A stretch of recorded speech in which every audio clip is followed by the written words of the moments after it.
শহর থেকে দূরে, অনেক দূরে, অনেক দিন পর গ্রামের একটি পথ দিয়ে হাঁটাহাঁটি করছি। খুব সুন্দর একটি পরিবেশ, আপনাদের এই গ্রামটা দেখাচ্ছি। শহর থেকে কিন্তু অনেক দূরে।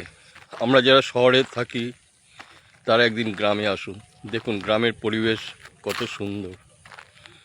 চলুন গ্রামটি একটু ঘুরে দেখাচ্ছি। স্তব্ধ, নির্জন গ্রামের পরিবেশ। একটি নদী বয়ে গেছে রাস্তার পাশ দিয়ে, দেখতেই পাচ্ছেন। নদীর জল শান্ত, ধীর স্থির।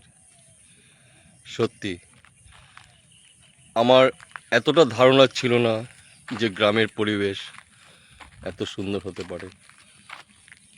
জানি না এই পথের শেষ কোথায়, হয়তো শুরু যার আছে শেষ তো নিশ্চয়ই আছে।